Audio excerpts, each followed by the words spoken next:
The lake did not move, yet the air above it rippled like heat over asphalt. A thin mist clung to the surface, breathing in rhythm with something unseen below.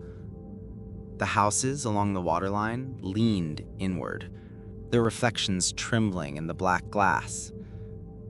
Each window was an unblinking eye, watching the fog gather, patient and silent. A single path cut through the dying reeds, winding toward what used to be the town square. Every step sank slightly, as if the ground itself inhaled. Wood creaked where no one walked. The scent of mildew and stagnant water pressed into the lungs like weight, and every breath felt borrowed. Somewhere deep in the fog, a bell rang once.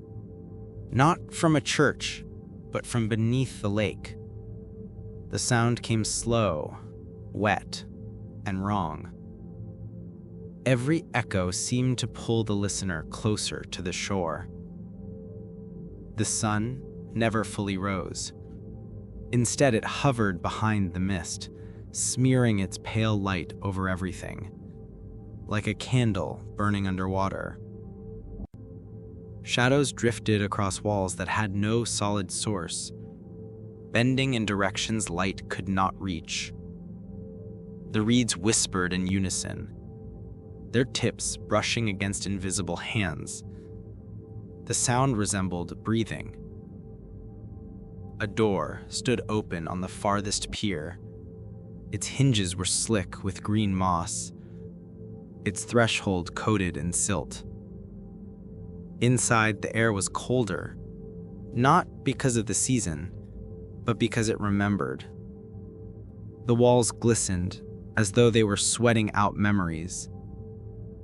Near the center of the floor, a single footprint shimmered, half submerged, half reflection. When the next breath came, it vanished. The lake exhaled again. The mist thickened. The houses seemed closer. The smell of wet wood turned metallic.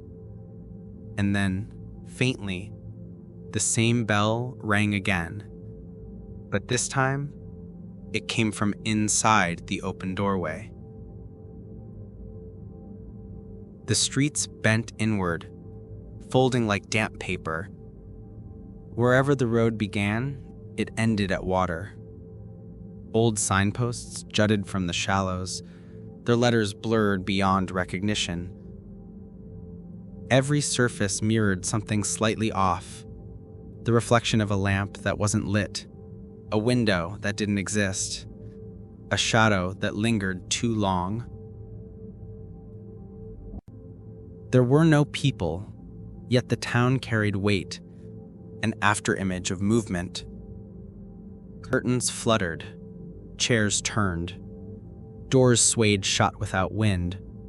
A rhythm pulsed faintly beneath everything, like a heart beating far underwater. The cobblestones bled moisture. Each stone seemed to weep. In the square stood a fountain, filled not with water, but a dark liquid that shimmered like oil. Within it, faint outlines moved, silhouettes bending and twisting in time with the unseen heartbeat. The bell tolled again, distant, but inside the skull. The mist grew heavier, settling like fabric over the eyes. What little remained of the horizon folded back, turning the world into a single room made of fog. Something stirred within that haze, tall, slow, bending backward as if walking in reverse. Its limbs bent where limbs shouldn't. Each step it took caused the lake to ripple, even though it wasn't touching water. Its face was not a face, just the mirror of whoever looked upon it. And when that reflection blinked, the viewer didn't. The creature drifted closer, moving with the grace of something that didn't need to exist. It passed through walls, through air, through reason. Wherever it went, reflections wavered violently, windows shook, puddles boiled, and mirrors turned black. The sound of the bell followed it like breath. The creature reached the pier. It stood where the footprint had been. When the bell rang this time, the sound was clearer, almost human, almost pleading. Then came silence, deeper than absence, the kind of quiet that presses the eardrums until they ache. And in that silence, the reflection in the water smiled.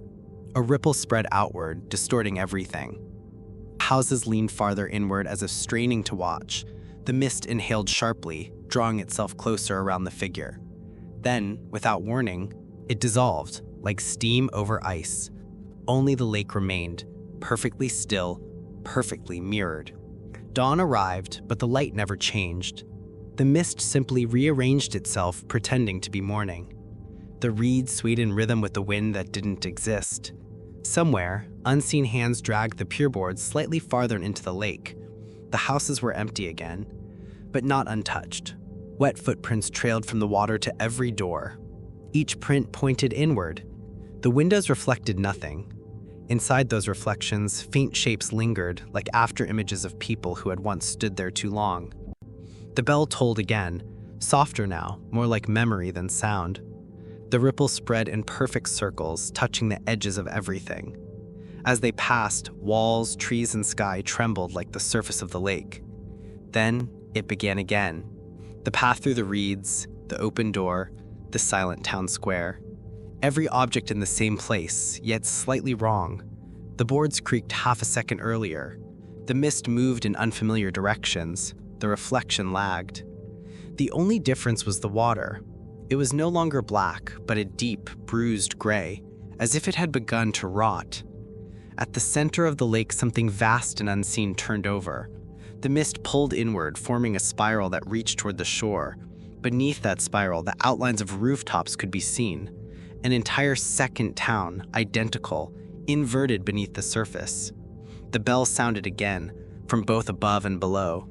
The tone split in half, one echo pulling upward, the other dragging downward.